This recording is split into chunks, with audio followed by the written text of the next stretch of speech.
since the 90s, you know, there's an expression in Argentina that everybody uses. Even a candidate for president, we having presidential election now in October, and the last one that I heard using it in, you know, in the media was a candidate for president, and it goes like this: when you have something that is a mess, that you have something that is destroyed, like can be like the Argentinian economy these days, or if you have a building that falls apart, people in Argentina, they say, we are in Kosovo, or this is Kosovo. Like, I don't know, maybe the memory of the war of the Balkans, it has something to do with that, or for sure. What is the specific meaning of that? I mean, like, it's unexplainable. It's something like it's a ruin. It's something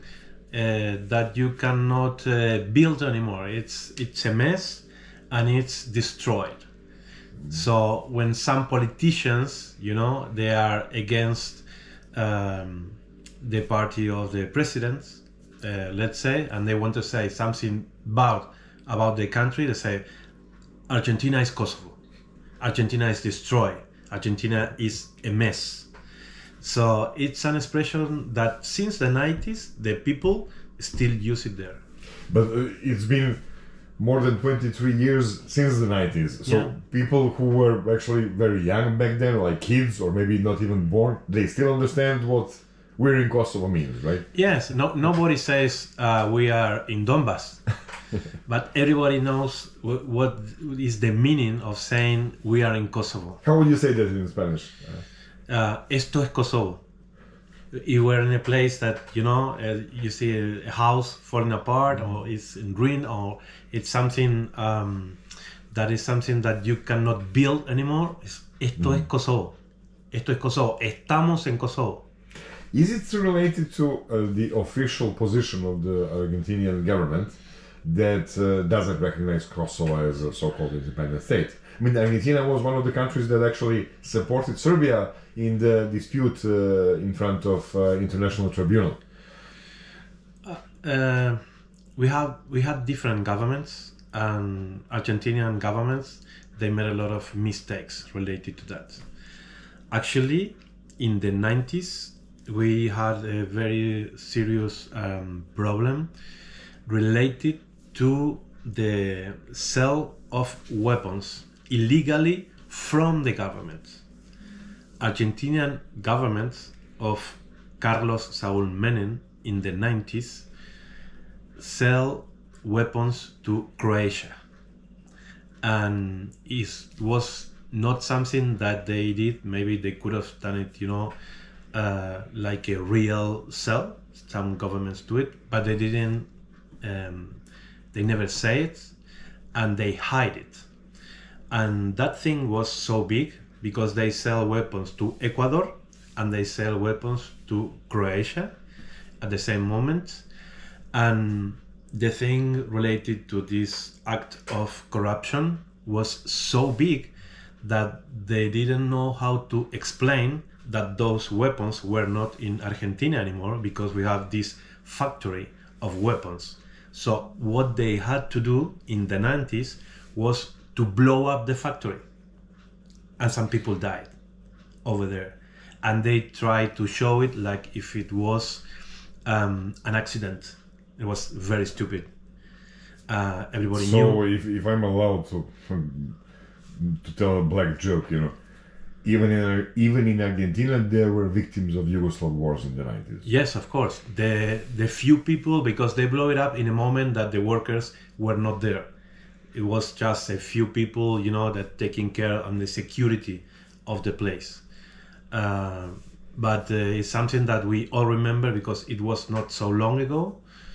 And I remember, you know, the President Menem in the day after telling to the journalists, and they say, you have to say that this was an accident. And of course it was not, and it was the only way that they thought it could be a good idea to hide the weapons that they sell to Croatia. And what do generally people in Argentina know about Serbia? Do they know anything? I don't think they don't know that much. People still remember Yugoslavia. Maybe some people remember Tito. But at the same time, there's not a real concept, I think, of Serbia.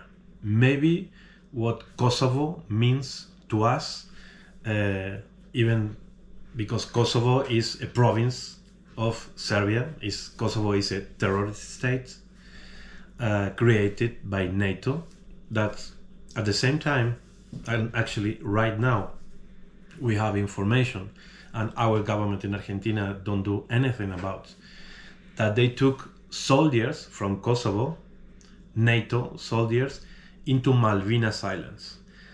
Malvinas Islands are two very big islands that are in the shore of Argentina that the British took from us. And the last time British call it the Falkland Islands, right? Yes, the British called them the Falkland Islands. And in 1982, I was young, but I remember, we were in war, and we lost the war because we were not only in war with the British, we were in war with NATO. United States and some other countries helped them. So the news now are the British took soldiers from Kosovo to protect, let's say, this NATO base in Malvinas Islands, what they call, the British call the Falklands Islands. So everything, get us again something related with Kosovo. And how much we met in Donbas, actually in Moscow, but we are now in Donbas. How much people in Argentina do know about Donbas, about the conflict here between Russia and Ukraine? People in Argentina, like in most of the countries, follow the corporate media, and I have to say that there's a lot of people that are sharing this point of view that even the president of Argentina mentioned, and is related to the Russian invasion. They try to show Ukraine as a victim of the imperial power of Russia, and it's something that they created somehow. We are having this war that is not only a military, but the media has very specific place in this case. And for example, I would say that maybe 50 journalists of Argentina went to Kiev, and they show, Ukraine as a victim of this process. Even they justified a few Argentinian mercenaries that they are part of the Argentinian army, but they go and fight for Ukraine for money. And they tell these stories because these Argentinian mercenaries spend Christmas alone without the family, so they make these stories to try to sensibilize the Argentinian population with them. Wait, they made that for Argentinian public? Yes, and in Christmas Eve they were live with the mercenaries. On national TV? On national TV. From the corporate media. That happened when? Last year, right? This last Christmas. Yeah, in December last year. Yes, in December. They broadcasted. They broadcasted live. Argentinian soldiers, mercenaries from Ukrainian army. They broadcasted them in Argentinian TV. Yes. So they have all that kind of stories, and in the other side, I'm the only one that came through the, let's say, through the Russian side. And I don't belong to any corporate media. I just have my social, quite small network, but at the same time I share information with a lot of journalists in Latin America. So they are, like waiting of every time when I get here. I have done a documentary which is called in Spanish Tango de Libertad en Lugán, in Lugansk. It's like a freedom tango in Lugansk. Tango is the music from Argentina.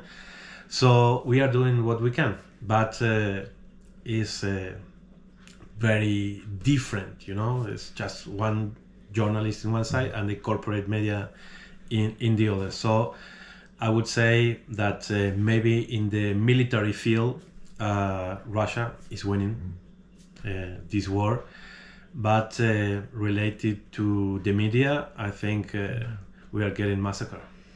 Mm-hmm. And I mean, there are no other independent reporters or maybe, I don't know, bloggers or opinion thinkers that talk about this from the Russian point of view? Yes, but they never came. I'm the only one that came. Mm-hmm. And actually, I know the others that came was another colleague from Chile, because he works for Telesur, very good journalist, Alejandro Kirk, myself, and I don't know about any other. I think there's still a lot to do, but at the same time, it's hard, you know, and it's expensive to get here. You don't have sponsors that want to hear what is going on from this side. But the good news is that once you are here,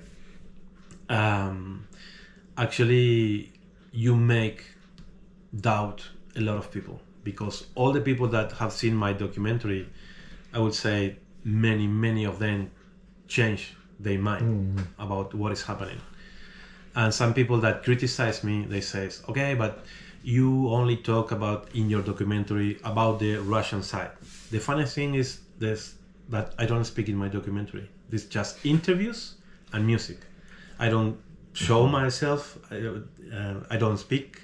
There's no voiceover. So this just answers of interviews. And those answers, because I don't speak Russian, when I went back to Argentina, I didn't know what the answers were.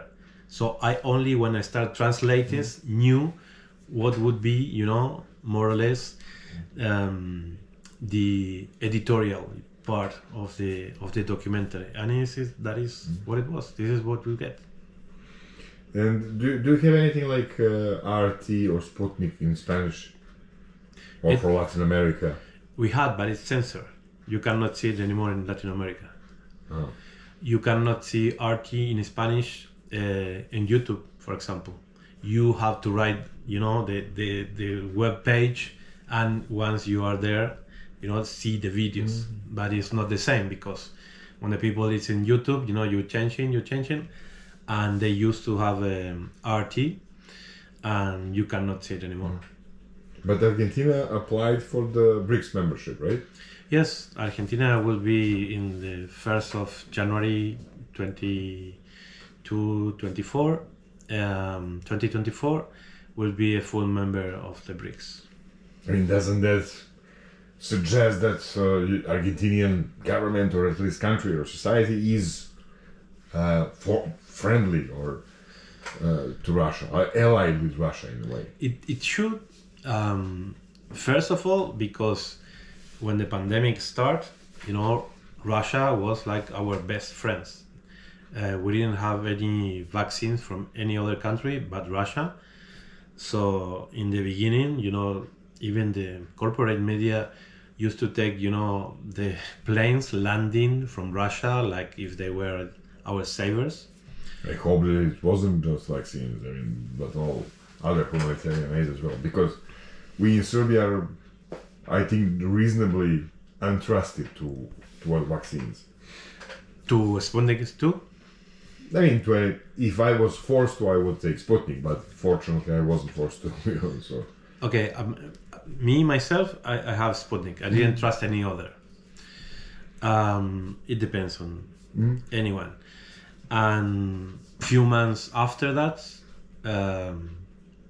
when the military operation, you know, started, it's like if the Argentinian government, you know, stepped behind and didn't want to show, you know, any relation with the Russian government, and it was a very short period of time. So this thing that Argentina now is going to be part of BRICS is not something that this president, Alberto Fernandez, that is in his last month of presidency, he planned. Actually, he didn't go to Johannesburg. He did not go to Johannesburg. He didn't send the Minister of Foreign Affairs. It was no one from Argentina, and it was one of the 4 or 5 countries was Argentina, Egypt, Saudi Arabia, Emirates, and I think Iran? And Iran. Yeah. And Iran. So it's hard to understand such a big change for Argentinian geopolitics, and the president is not there. And actually, 2 of the candidates that have, I would say, big chances of winning next month in October, 2 of them say that one of the first things that they're going to do if they become presidents is get out of BRICS. So that actually could happen, that one of those candidates, if they become president, wants to take Argentina out before actually is a full member. And in the other hand, Argentina, has a lot of pressure from the United States government, and for example, the sanctions that the United States government gives to other countries, Latin American countries, for example. And if you are part of BRICS, you cannot allow your country to be part of the United States sanctions against any country, because you are part of BRICS. And for example, last year, Venezuela, who has a lot of sanctions from the United States, his biggest airplane for transport, in that moment they were transport parts of cars. They land in Argentina, and because the pilots were from Iran, the pilots of the Venezuelan plane were from Iran, they hijacked the plane and they put all the crew in jail in Argentina because United States asked for that. So the crew was in jail for not in jail, but they were in some hotel custody, and they couldn't get out for 6 months. They have to stay in the country. And the plane, which was the biggest plane of Venezuela, it's still in Buenos Aires. They never gave it back. So if you are part of BRICS, you cannot do that anymore. So I don't know really if the next Argentinian government has to decide between those 2 things, and the candidates are very close to the US embassy, the Israel embassy, all of them. What are they going to do really? Do you know who made the best documentary about Diego Maradona? Kusturica? Kusturica, yeah. Kusturica. Serbian filmmaker, Yes. We remember that because he also, when he was doing it, we see a very good relation between Maradona and him, and of course, yes, it's a very good job. Will you come to Serbia to meet Kusturica and possibly visit the real Kosovo? Yeah, actually, it's like the trip that I'm thinking of. It's a part of Europe that I've never been. Now that the Kosovar are mixing with us in the Malvinas Islands, I take it personal. That's the way we are in Argentina. So I will. Did other Argentinians took it personal? We are quite a few. Yeah, I'm not I would say like a lonely wolf in this case.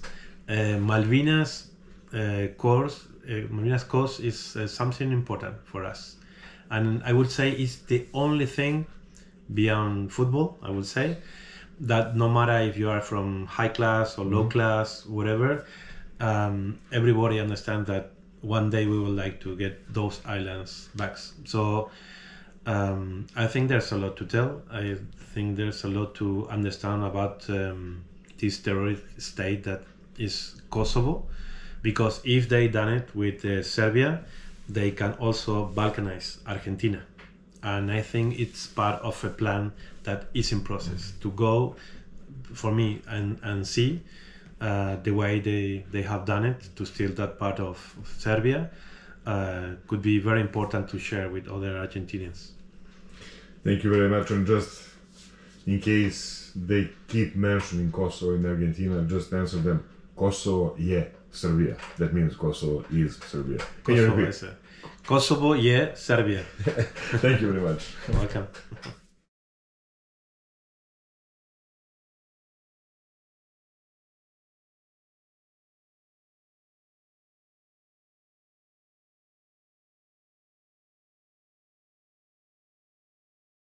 Indeed, it's the first time.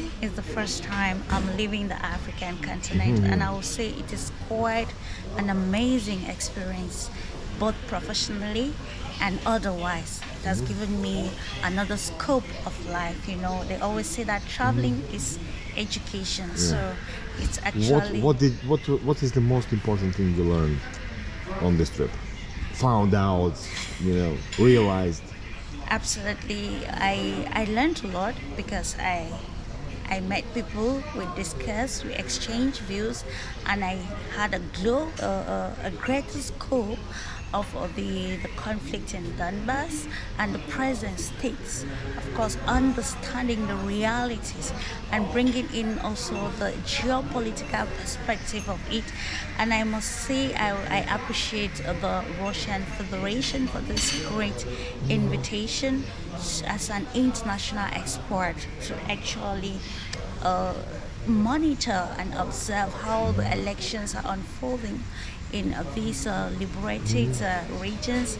Particularly, I was in Donetsk, and I must say that the citizens were quite impressed and very happy that they are taking this historic move.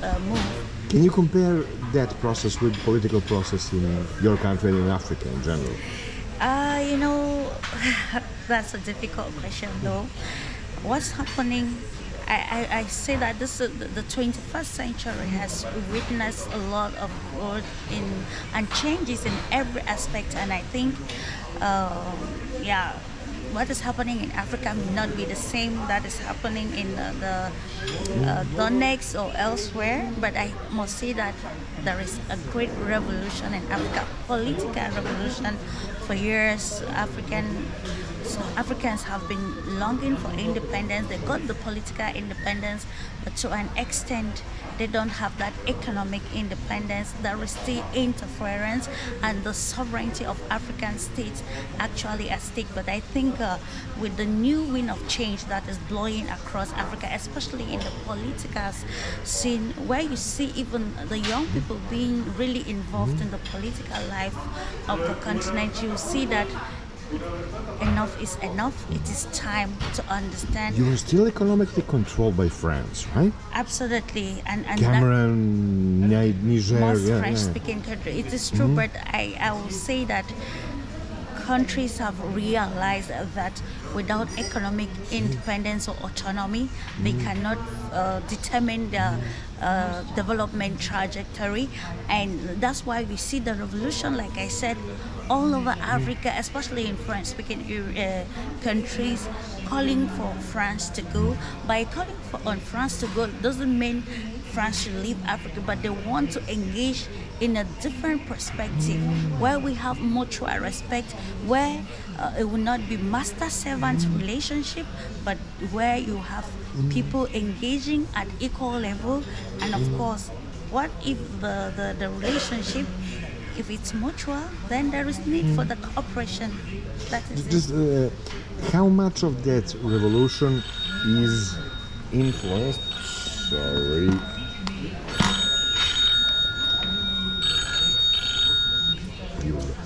How much of that change is influenced by what is happening in Eastern Europe, especially by Russia as somebody who is struggling, fighting against the collective West? Absolutely. They say the world evolves, people evolve, and everything evolves around with the world. And what is happening in Africa right now, I think it's because of the engagement that African countries started having with other very independent countries. For example, I think the engagement with African countries and the Russian Federation is an eye-opener for the continent Africa, and of course, knowing that in international relations or globalization, we can trade or relate each other while respecting still the sovereignty of each and every country. I think Africa is learning a lot from the global transformation and trying to bring the positive change to the continent Africa. We regret today that Gaddafi, who had a strong vision for the continent, was killed, and I will bet you that so many people that even assisted the West and others that perpetrated the downfall of Libyan President Muammar Gaddafi are regretting today, and that's why they want to right the wrong by making things right for Africa. This is a small question at the end, for the very end. They keep saying, some people keep saying that all empires are the same, all big powers are the same, they are all corrupt. Would you say that Russia, which definitely is a big influential country, is the same, especially in a sense of morality? Is Russia the same as America or Great Britain or France? I'm smiling because that question has been occurring and reoccurring, because people always feel like, okay, that's not the difference between Russia, France, the US, and but I think that the world is changing and Russia has taken another dimension. When you look at the relationship that Russia had in the past with African countries, you see that it was, of course, a positive relationship.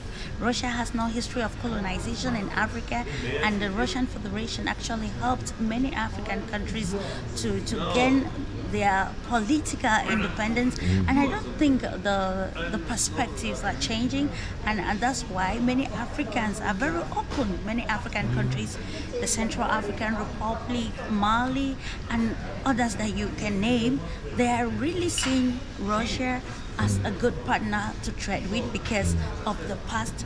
The history, Russia has never actually failed them, but I also think that the Russian Federation should take this as a challenge, because I know the West and other countries also fighting for influence in Africa, or that's wanting to carve a new sphere of influence in Africa, will be wanting to challenge Russia, to see Russia do exactly what they are doing, to say, okay, we told you, Russia is doing the same thing, taking your resources and everything. So it's a challenge for the the former Soviet Union and the Russian Federation to actually be intentional about how they are engaging with African countries. You know, it's the fourth industrial revolution that can help Africa to industrialize and to boost their economic trajectory. And of course, we will not regret that Africa had a solid relationship with the Russian Federation. Thank you.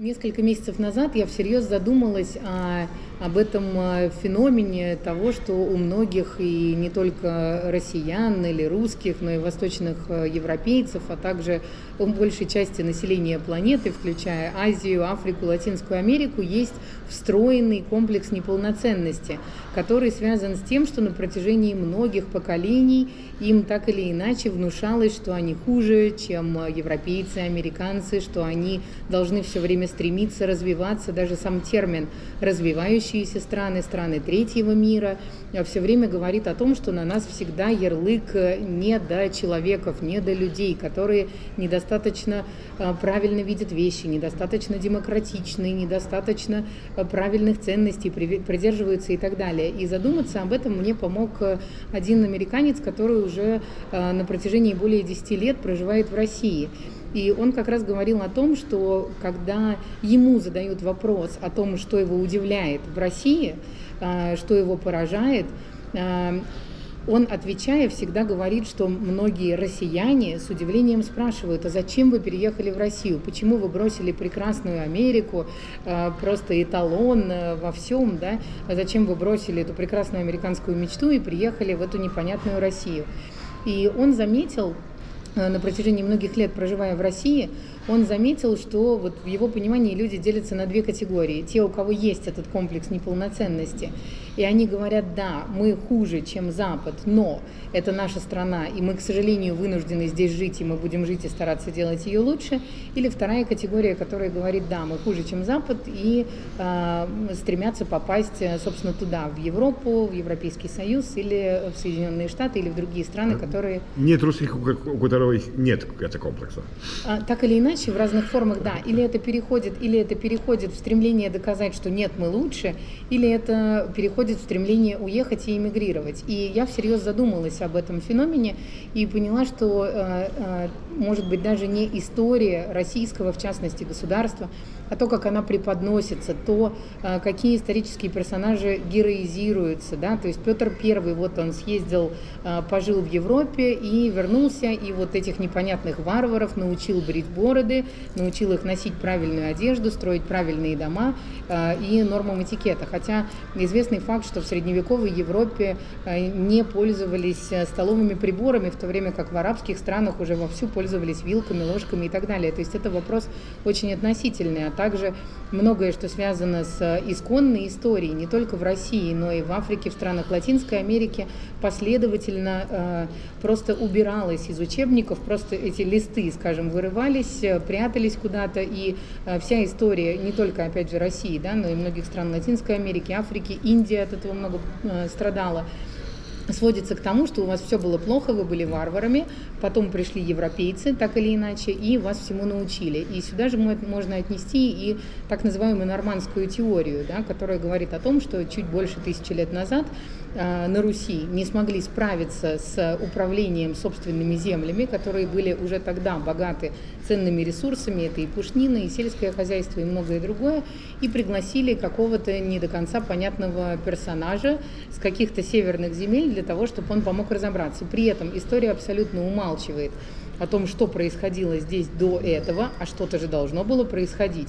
Почему случился этот конфликт, что за группы влияния не смогли поделить власть, почему они приняли решение звать кого-то непонятного, не владеющего ситуацией на земле. Об этом, обо всем информации никакой нет, также нет никакой информации в официальной версии истории, нет никакой информации о том, что было до этого, да, то есть какие были обычаи, какие были ценности и прочее, прочее. И сами источники, на которые принято опираться, да, они тоже подвергаются сомнению, потому что сами эти источники датируются уже гораздо более поздним периодом, и никаких артефактов физических особо, да, подтверждающих эти вещи нет. То есть есть вероятность, что так же, как в Африке, так же, как в Индии, история просто-напросто переписывалась для того, чтобы заранее как бы загнать всех вот в этот комплекс неполноценности и заставить все время куда-то стремиться в Европейский Союз, в НАТО. Что вы думаете, это средневековая пропаганда или новая современная пропаганда, которая говорит о среднем веке? Скорее это вот именно в том формате, в котором мы это знаем, особенно вот эти версии, да, активное распространение, это скорее 18-19 век, когда это стало укореняться, потому что при Петре Первом, опять же, многие источники, рукописи, летописи и так далее, многие, ну, скажем, источники знаний изымались из монастырей, это абсолютно не вызывающий сомнений факт, то есть как будто бы все обнулилось по какой-то непонятной причине. Ну и, конечно, здесь не хочется уходить в какие-то конспирологические теории, да, но факт остается фактом, что Петр I, во-первых, произвел серьезные реформы, непонятно как бы до конца с какой целью, это номер один, и номер два, это то, что когда он вернулся, тоже возникла масса вопросов, и в частности эти вопросы привели к тому, что его первую жену, человека, который наиболее близко его знал, отправили в монастырь, что тоже вызывает массу очень вопросов. Странно, да. Да, но здесь не хочется уходить в какие-то теории заговора, но опять же факт остается фактом, что то, что могло бы быть поводом даже не для какой-то национальной гордости, а для понимания своих корней, просто вычеркивалось, вымарывалось, вырывалось и прочее. И если мы говорим конкретно о России, история российского государства за последние 100 лет включала несколько таких глубочайших потрясений, когда людей просто отрезали от их корней. Религия страдала при этом, да, возможность практиковать те там обряды, ритуалы, которые были характерны. Несколько было эпизодов в истории, которые заставляли людей забыть навсегда, кто их отцы и деды, да, то есть это была гражданская война, это была революция, ну, вернее, наоборот, хронологически, да, это была революция, гражданская война, перед этим Первая мировая война, после этого серия репрессий сталинских, после этого Вторая мировая война и перестройка. То есть во всех этих ситуациях люди не могли продолжать полноценно прослеживать историю своего рода. То есть если это были, ну, скажем, мещане, да, до революции или аристократы, им приходилось навсегда об этом забыть для того, чтобы ничего не случилось. Если это были люди, у которых в семье был кто-то репрессирован, очень часто тоже меняли фамилию и прочее, не говоря уже о том, что во время войны многие теряли отцов, братьев и прочее. И получается, что люди, как бы не имея возможности опереться на свою историю, на свой род, отрезались от этих корней, и, конечно, здесь уже проще человеку, скажем, потерять силу, сказать, что он слабый, какой-то неправильный, и что сейчас придет кто-то умный, и, наконец-то, его научит, как жить. Вы сказали мне, что это особенно в Санкт-Петербурге, да, откуда вы? Если в других русских городах или... В других городах другая предыстория. На самом деле с Санкт-Петербургом тоже не все так очевидно, потому что сам город был построен не на пустом месте. И там находилась крепость Ниен, которая также до этого использовалась шведами, и это только, ну, там, если я не ошибаюсь, 15-16 век, то, что легко доказуемо, есть археологические артефакты и прочее, да, то есть крепость Ниен, которая была на этом месте, где велась активная торговля и прочее, а именно тот формат Петербурга, который мы все знаем, да, это город, основанный в начале XVIII века, в 1703 году, и в основном отстроенный итальянскими и европейскими архитекторами. И это тоже достаточно забавно, потому что значительная часть исторического центра Петербурга построена в стиле неоклассицизм, который в той же Европе был в моде, может быть, 20-30 лет. И многих архитекторов или искусствоведов это, ну, в достаточной степени забавляет, потому что то, что там было в моде достаточно короткий промежуток времени, здесь целый как бы центр города, да, в этом стиле. Поэтому Петербург — это просто вот памятник этому как бы поклонению перед Европой. Другие названия города — Северная Венеция, окно в Европу и прочее, как бы подчеркивают эту связь. И детям со школы, тем, кто изучает историю города, говорят, что город был построен как европейская имперская столица, чтобы подтвердить новый статус, выйти на равные с Европой и прочее. То есть это является ключевым мотивом. Вместо того, чтобы развивать свою аутентичность, получается, что мы вступаем в гонку, в которой мы заведомо проиграем. Невозможно, ну, условно, если растет роза и рядом растет баобаб, ну, роза никогда не догонит баобаб, и очень сложно соревноваться в этом, да, то есть это просто разные вещи, и здесь неприменимы какие-то оценочные характеристики, потому что каждый должен быть собой, заниматься своим делом как на уровне человеческом, так и на уровне, скажем, нации или групп людей. Поэтому эта гонка заведомо проигрышная, и также стремление там, в советские времена догнать и перегнать Америку. Это, ну, как бы априори проигрышная история. Получается, что это гонка, которая заведомо проигрышна, потому что это неравные условия. И вместо того, чтобы развивать свою аутентичность, ориентироваться на собственные ценности, строить свой фундамент и дальше уже все остальное, и просто говорить: да, мы вот такие, мы умеем вот это, совершенно не умеем вот этого, и давайте смотреть, где мы можем посотрудничать. Мы все время пытаемся кого-то догнать, и при этом еще извиняемся, что мы здесь вот не дотягиваем, тут тоже и прочее. Это не просто слабая позиция, это позиция, которая проигрышна априори и является результатом планомерной политики. И мы эти вещи, эти методы видим на совершенно разных континентах. Nadam se, poštovani gledalci, da će vam ovi razgovori pomoći da se izborite sa protivsrpskom propagandom koja, nažalost, dominira našim javnim prostorom. Pa tako kada neko krene da vas ubeđuje da je Srbija mala zemlja, nevažna zemlja, setite se toga kako čak u Argentini, bukvalno znači na drugom kraju sveta, u državi sa problemima koji su inače vrlo slični našima, kao što ste vidjeli, da tamo NATO okupaciju Kosova poistovećuju sa haosom i uništavanjem. Kada neko krene da vam priča da između Rusije i drugih velikih sila nema nikakve razlike, da je maltene sve jedno kojem ćemo se prikloniti carstvu, setite se toga šta kažu Afrikanci. Afrikanci koji su tu razliku i tekako osetili i veoma je cene, barem u ruskom slučaju. Kada pomislite da su naše nevolje jedinstvene i da im nema nikakvog leka, setite se toga da se i Rusi vrlo često suočavaju sa istim nedaćama i istim unutrašnjim teškoćama kao i mi u srpskim krajevima, ali ipak Rusi ne očajavaju, već nekako uspevaju da se suprotstave celokupnom kolektivnom zapadu. To suprotstavljanje danas je bilo manje burno u Donbasu, tačnije u Donjecku gde se ja nalazim. Ovde smo čuli potrese i pogodke samo po obodnim delovima grada, tačnije u Petrovskom rajonu koji je praktično svakodnevno i gađan. Donbas je, kažem, jedan od mirnijih delova fronta danas u petak, 22. septembra. Izgleda da je burnije bilo na hersonskom delu ratišta, gde je izgleda bilo i oštre razmjene artiljerijske vatre. Čini mi se da od jutros nisam primetio ni neki izveštaje sa zaporočkog dela pravca, zaporočkog dela fronta izgleda i tamo mirno, ali ubedljivo najburnije je bilo na Krimu, gde je sedište ruske crnomorske flote bilo pod napadom.